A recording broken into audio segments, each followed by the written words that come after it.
Welcome to the Habit of Gratitude video blog. I'm so happy you're here, and I want to celebrate that you're taking the time to invest in yourself. In this video, I can show you how a combination of gratitude and just a teeny weeny bit of discomfort will heal just about every situation. I don't know about you, but I know I have had many situations where I have said something or did something that I regretted after the fact. And after those facts, I ruminate. Do you ever ruminate? Where I'm thinking about something, I'm going to bed thinking about it, I'm waking up thinking about it, I'm having dreams about it, I'm working thinking about it, I'm in conferences and I'm thinking about it. And then I'm also beating myself up. I'm like, why did I do that? Why is it like this? And then I'm also blaming a lot of other people as well. Like, that person did this or that person did that. They forced me to do that. And I want to share a story with you that I had a colleague that I was working with fairly recently, and I got really frustrated with them because they weren't showing up the way I wanted them to show up. And I was like, this is the way I want to get done. That's the way to do it. I don't want to hear any more excuses.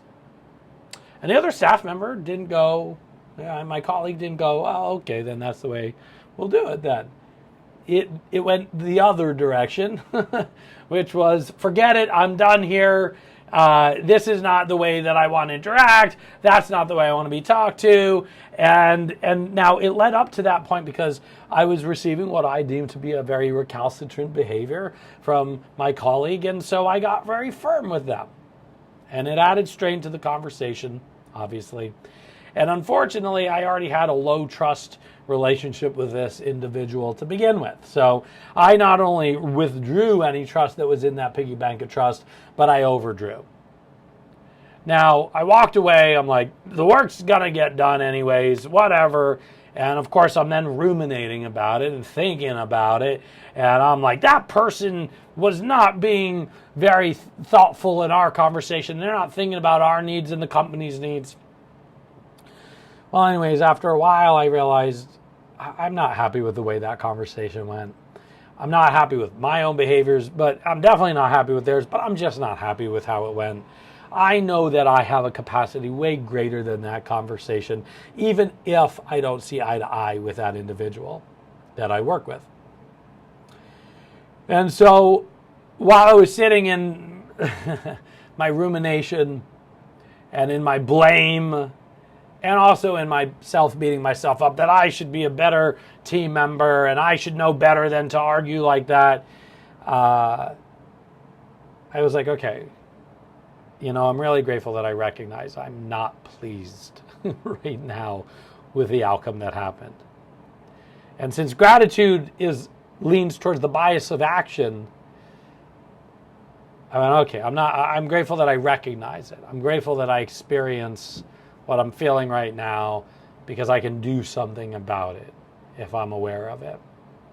So I went back to my colleague and I said, look, I'm just not happy with the way that conversation went. I played a role in that big time and I'd like to do it over.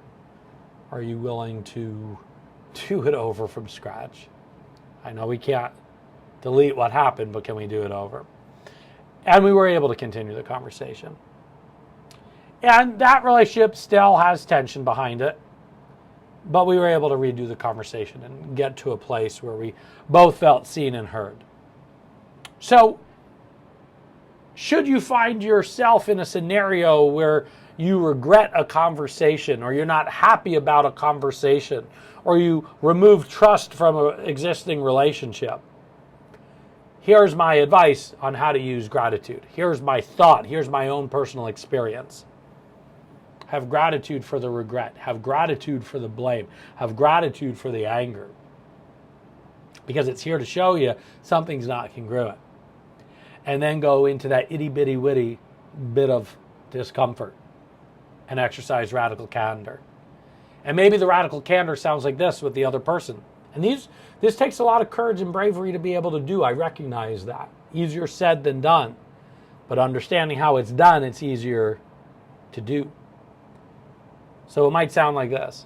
Hey, I'm really not happy with how that conversation went.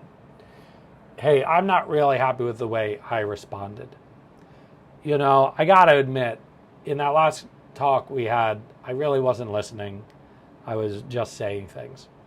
Now take a note, I'm not saying anything about the other person, what they did.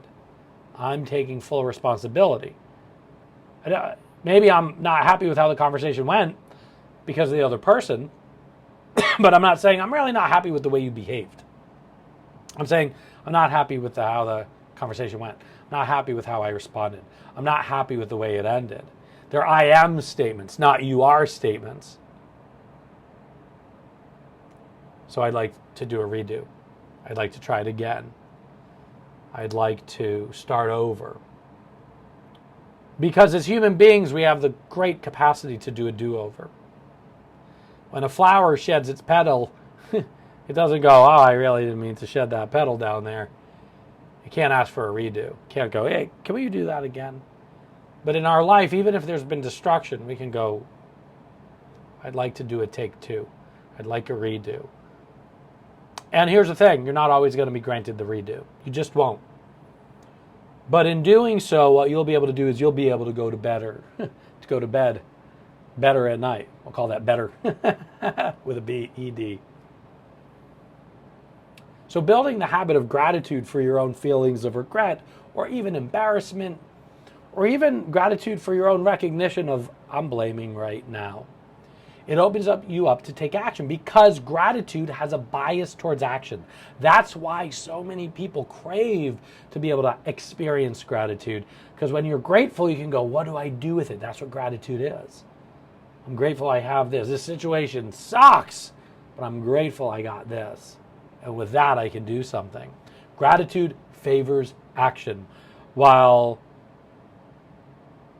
ungratitude favors victimhood.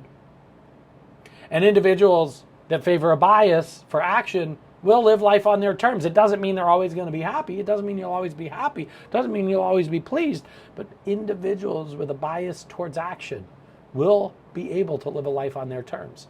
In my story above, I could have been so ticked off, continuously blamed, got the person fired possibly, or got myself fired. But instead, I chose, in that scenario, gratitude. And trust me, I've got my moments. I forget about the gratitude. I am far from a saint of gratitude.